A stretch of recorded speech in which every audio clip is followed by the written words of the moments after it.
उस बीच बड़ी खबर आपको बता दें, एनडीए ने अपने उम्मीदवार के तौर पर उपराष्ट्रपति पद के लिए सीपी राधाकृष्णन का नाम नामांकित किया है और इसके लिए अब तमिलनाडु के सीएम का सपोर्ट मांगा है। स्टालिन से राजनाथ सिंह ने बात की है और सीएम से कहा है कि वो भी सीपी राधाकृष्णन के नाम का सपोर्ट करें। समर्थन मांगा है राजनाथ सिंह ने तमिलनाडु के सीएम स्टालिन से। राजनाथ सिंह ने नवीन पटनायक से भी बातचीत की है और सपोर्ट मांगा है। हालांकि जो नंबर्स हैं वो इस वक्त एनडीए के ही फेवर में हैं। लोकसभा और राज्यसभा की कुल सीटें मिलाकर कई अन्य विपक्षी नेताओं से भी राजनाथ सिंह ने बात की है। सीपी राधाकृष्णन उपराष्ट्रपति पद के उम्मीदवार हैं एनडीए के लिए।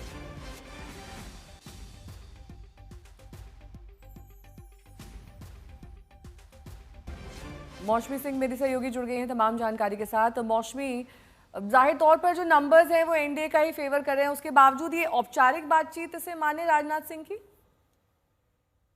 देखिए, लगातार सरकार की तरफ से कोशिश होगी कि ज्यादा से ज्यादा समर्थन जो है, ज्यादा से ज्यादा नंबर उनके पक्ष में गिरे। अगर एक स्थिति ऐसी आती है जहां पे इंडिया ब्लॉक भी अपना उम्मीदवार खड़ा करता है, तो शुरुआती दौर में कोशिश होती है कि जो घटक दल हैं जाहिर तौर पे उनसे समर्थन मांगा जाए, लेकिन उसके बाहर भी जो तमाम फैन सिटर्स हैं उनसे भी राजनाथ सिंह जो है बातचीत कर रहे हैं। हमने देखा कि किस तरह से शिवसेना, यूबीटी हो या कुछ ऐसे दल हैं, चाहे वो डीएमके हो, उनके लिए सीपी राधाकृष्णन का विरोध करना, किस तरह से क्या सियासी रणनीति रहेगी, ये देखना होगा। संजय राउत ने तो उनके नाम पर मतलब उनको शुभकामनाएं भी दे दी हैं।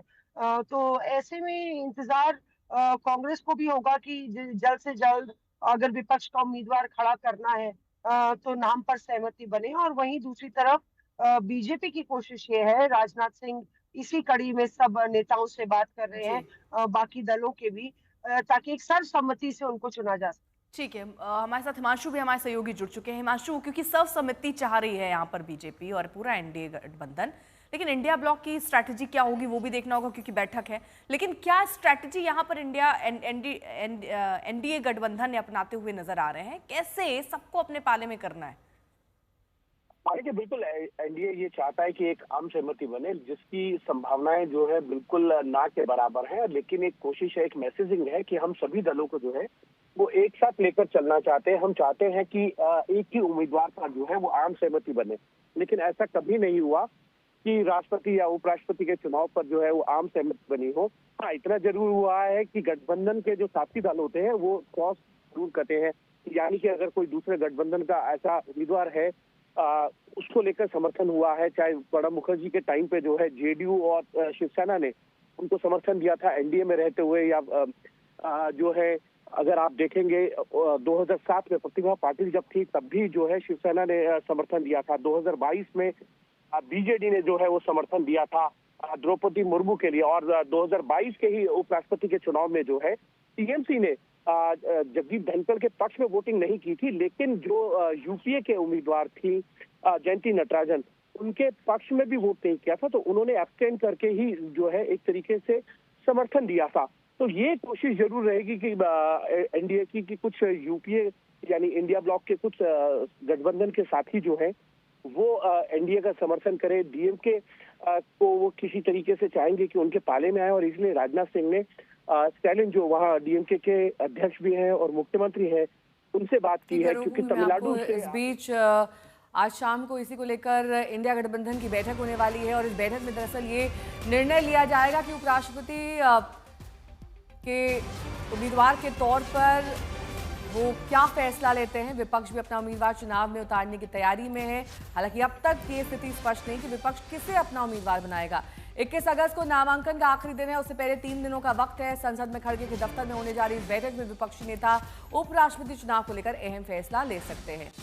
अगर उम्मीदवार उतारा जाता है तो कौन वो उम्मीदवार होगा, इसकी तस्वीर साफ होगी। उपराष्ट्रपति तो जगह खाली है और उसके बाद बन नहीं था।